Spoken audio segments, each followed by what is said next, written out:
ಜಿಲ್ಲಾಧಿಕಾರಿ ಹಾಗೂ ಎಡಿಸಿ ಅವರ ಡಿಜಿಟಲ್ ಸಹಿ ದುರುಪಯೋಗಪಡಿಸಿಕೊಂಡು 15 ಲಕ್ಷ ರೂಪಾಯಿ ಮೊತ್ತದ ನಕಲಿ ಬಿಲ್ ಸೃಷ್ಟಿಸಿದ್ದ 5 ನೌಕರರನ್ನ ಬಂಧಿಸಿರುವ ಘಟನೆ ಚಿತ್ರದುರ್ಗದಲ್ಲಿ ನಡೆದಿದೆ. ಆರೋಪಿಗಳು ನಕಲಿ ಬಿಲ್ ಸೃಷ್ಟಿಸಿ ಜಿಲ್ಲಾ ಖಜಾನೆಗೆ ಕಡತವನ್ನ ಕಳಿಸಿದ್ದರು.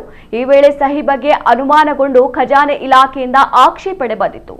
ಈ ಹಿನ್ನೆಲೆಯಲ್ಲಿ ವಂಚನೆ ಬಯಲಾಗಿದ್ದು, ನಗರಾಭಿವೃದ್ಧಿ ಕೋಶದ ನಿರ್ದೇಶಕಿ ರೇಷ್ಮಾ ಠಾಣೆಯಲ್ಲಿ 6 ಜನರ ವಿರುದ್ಧ ಪ್ರಕರಣ ದಾಖಲಿಸಿದ್ದಾರೆ. ಸದ್ಯ ಪ್ರಕರಣ ಸಂಬಂಧ ಹೊರಗುತ್ತಿಗೆ ನೌಕರರಾದ ವಿನಯ್ ಶರ್ಮಾ, ವಿಜಯ್ ಕುಮಾರ್, ಬಸವರಾಜ, ಮೆಹಬೂಬ್ ಭಾಷಾ ಹಾಗೂ ವಿಎಂಎಚ್ ಎಂಟರ್ಪ್ರೈಸಸ್ನ ವೆಂಕಟೇಶ್ನನ್ನ ಬಂಧಿಸಲಾಗಿದೆ.